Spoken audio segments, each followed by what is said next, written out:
ഒരു ചിക്കൻ കറിയുടെ റെസിപ്പിയാണ് ഞാനിന്ന് ഷെയർ ചെയ്യുന്നത്.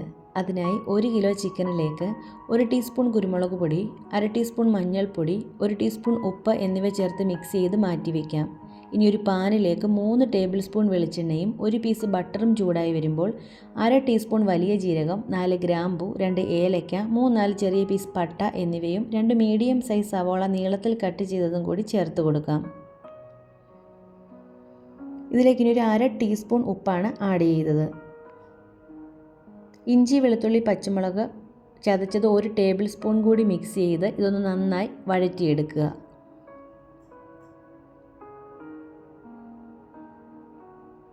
സവാള നന്നായി വഴഞ്ഞു വരുമ്പോൾ ചിക്കൻ പീസസ് ഇതിലേക്ക് ആഡ് ചെയ്യാം. ഇനി ഇതിലേക്ക് 2 ടീസ്പൂൺ കാശ്മീരി മുളക് പൊടി, 2 ടീസ്പൂൺ മല്ലിപ്പൊടി, 1 ടീസ്പൂൺ ഗരം മസാല എന്നിവയാണ് ചേർക്കുന്നത്.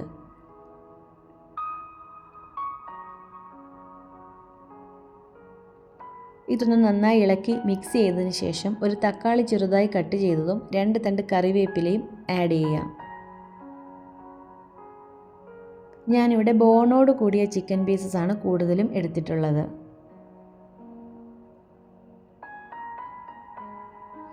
നന്നായി ഇളക്കി മിക്സ് ചെയ്തതിന് ശേഷം 10 മിനിറ്റ് മൂടി വെച്ച് വേവിക്കാം. ഞാനിവിടെ അല്പം കുറുകിയ രീതിയിലുള്ള കറിയാണ് പ്രിപ്പയർ ചെയ്യുന്നത്. അതിനാൽ അഡീഷണലായി വെള്ളമൊന്നും ചേർത്ത് കൊടുക്കുന്നില്ല. അതുകൊണ്ട് ഇടയ്ക്ക് മൂടി തുറന്ന് ഇളക്കി കൊടുക്കേണ്ടതാണ്. ഇനി ഇതിലേക്ക് 1/2 ടീസ്പൂൺ കുരുമുളക് പൊടി കൂടി ആഡ് ചെയ്യാം. ചിക്കൻ നന്നായി വെന്ത് കഴിയുമ്പോൾ 4 ടേബിൾ സ്പൂൺ തൈര് ചേർക്കാം. നല്ല കട്ട തൈരാണെങ്കിൽ സ്പൂണ് വെച്ചൊന്ന് ഉടച്ചതിന് ശേഷമാണ് ചേർക്കേണ്ടത്.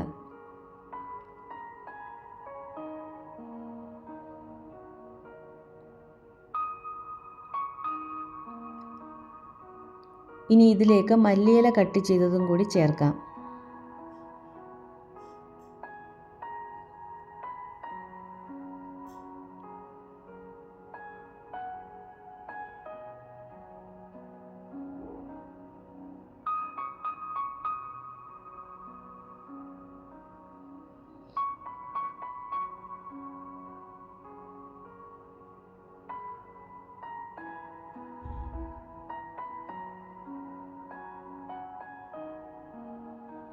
കറി പാകമായിട്ടുണ്ട്. കറിയുടെ ഗ്രേവി ഈ ഒരു കൺസിസ്റ്റൻസി ആകുമ്പോഴേ ഫ്ലെയിം ഓഫ് ചെയ്യാം. ഈ ഒരു ചിക്കൻ കറി നിങ്ങൾക്ക് ഇഷ്ടമായ ലൈക്ക് ചെയ്യുക, ഷെയർ ചെയ്യുക, ചാനലൊന്ന് സബ്സ്ക്രൈബ് ചെയ്ത് സപ്പോർട്ട് ചെയ്യുക. Thank you.